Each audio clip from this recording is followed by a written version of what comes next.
bambulala umfana la wayekhona wabhema ugwayi naye. Ngokuthi masengizwa ngezwa ngolwesithathu ngokuthi ingane yami isemagazini ishonile. Ibulawa kwani? Angimazi ubulawa undoda wala ahlala khona kumfana wakumngane wakabhema na ugwayi. Obamshaya? Wamshaya. Okay. Waza ukusho ukuthi uyashona ke.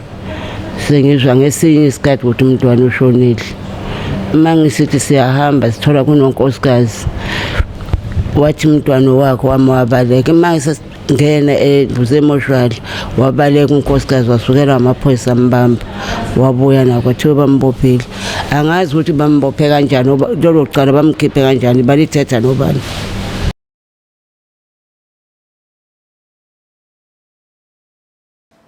South Africa sabingelela ngenza kwethu sanibuyela nje nakuphi nikhona ngendawo nibele umduduzi ngomkhonazi sivela kwenhlangano ke Ithuleleni namhlanje singapha eMaritzburg sisakule yonke yankiya ke ebhekene nomndeni wakaMthembu ngendaba yomntwana wabo umzimba wabo abangawuthola emakhazini eMaritzburg. Ngizokhumbula ukuthi abasilenzile okwatholakala ukuthi isidumbu ke sisestakhe emakhazini noma esebanjiwe umama kuyena wayesitshontsha isidumbu washo futhi ukuthi isidumbu sitshontshile. But ke namanje abakangcwabi ever since kusuka ngoJanuary kuze kube manje bokumanje nje sekuMay. But ke namhlanje ke khona lapha siphuma khona izositshela ke family ukuthi after bebeze thina kaThuleleni yini esiyenzakalile nokuthi namhlanje sisuka kephi. Mama siyakubingelela. Yebo. Ninjani ma? Siyaphila. Umama ke uyena South Africa ozala undodana. Umama after sibe nani eThekwini lapha kaThuleleni isimo senjani mama? Hayi isimo mina ngikaboni nje kahle oba angibona ukucaca kahle ukuthi iyacaca lento noma kuyocaca ngazi. Yebo ma. Inhliziyo yami ibuhlungu kakhulu ngoba manje angisazi ukuthi ufuna ngenze njani manje noma ngizibulale ngizilengisele khona emaphoyiseni angazi. Kuze kube mthambi kuyoba ngcono uma bathola isidumbu mina ngizokwazi ukubanhlinya. Hayi mama njengoba ngayisho eqala ukuthi ungayicabanga lokho vele isidumbu sizosithola. Sizothola njengamanje ma ungatshela abantu ekhaya ukuthi siphuma phi njengamanje basila? Yebo ngabachazela. Ungasho ma? Yebo. Siphuma kephi ma? Siphuma emaphoyiseni. Yebo. Manje kodwa ingicazela angitholi nje kahle ngoba manje baliba bangitshela into engeke ukuthi isidumbu sifuna sihlolwe senzweni kodwa ingane bekuyeyami. Yebo. Yebo. Amaphoyisa kahle njengamanje before siphume sihambe bakushiye nalephi? Angizwanga nje kahle angitholi ingicazelo ngisanganele umqondo nje kumanje. Yebo. Yebo. Okay, okusho ukuthi nelilonke namanje ngingakancwabi. Cha. Okay ma. Unganika nangomakhelwane. Sawubona ma. Yebo sawubona. Siyaphila mama bani? Umama Makhathini. Sasina after eThekwini ma. Yebo sasina. After sibe nani ma kwenzakalani njengamanje nokuthi siphuma phi na? Okanamhlanje sila places leyo siphuma khona. Manje nakhona amaphoyisa nje ngizwa nje ekhuluma indaba yokuthi okungixaka kakhulu nje uma bethi enisidumbu sabangwa. Bathi sasiyini no uba no name ngasi. Unknown.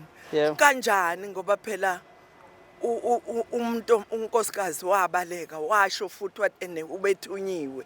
Yebo. Ukuthi akazothatha lesidumbu wathi bafoneliwe ngaphakathi ukuthi nasi isidumbu esingenabani.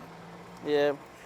Naye udokotela lona mina ngiyamsola kwangafanele ngoba unkosikazi wakhuluma phambi kwabo washo ukuthi bengithunyiwe uzositshontsha isidumbu. Kwabonakala kwasobala unkosikazi ebaleka. Yebo. Mina ngibona ukuthi ngcono ukuthi bavele bamnikeza phela umnini wakhe umama ingane yakhe. Yebo ma. Yebo. Yebo. No ngiyabonga. Waphela into esobala le ukuthi lo mama kwangesona ngempela isakhe lesidumbu. Ngempela ubezositshontsha. Manje akunikezwe phela uma wengane ingane yakhe. Yebo. Yebo. Yebo ngiyabonga ma. Sawubona mkhosi. Yebo sawubona. Siyaphila njani? Siyaphila. Phakamisa mkhosi.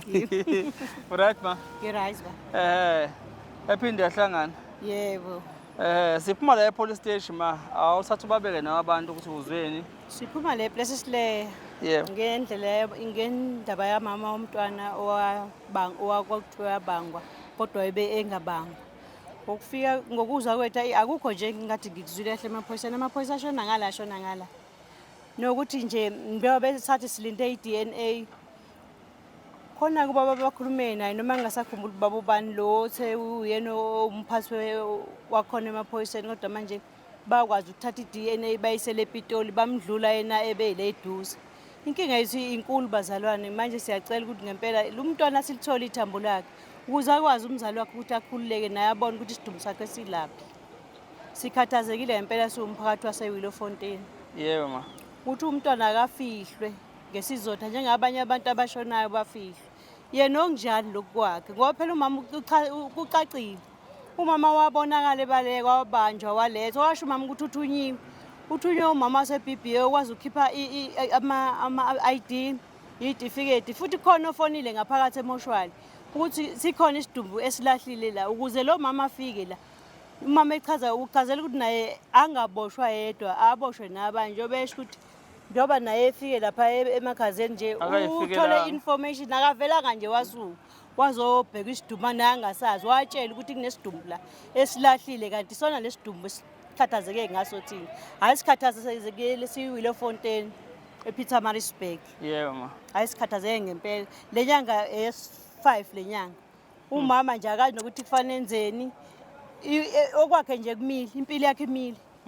Nathi nje siwumphakathi siqhilazekile ngoba siyakwazi ukuzala ingane simthwalisile ukuthi mama ngeke lezi zinto ezenzeka kaze zenzeke besizizwa sizizwela kude mase le ndaba sesithola isile eWillow-Fontein hayi sesithe asisukume siwumphakathi siyabonga kakhulu nakulabo abasilekelelayo ukuthi siphumelele kodwa sophumelela ngoba siyabona khona esinabo nje wasimile nje sime nabo. Yebo siyabonga ma. Siyabonga kakhulu. Siyabonga. South Africa, just give nje a little background ne briefing ukuthi kwenzakalani namhlanje ke sila eMaritzburg suke police station ise Persis Layer. Yes udaba ke siyesa escalator nathi njengenhlangano ithweleni sanikeza i-current affairs news balenza ke on Friday eUkhosini basekubebonda umphethu uMhlaba.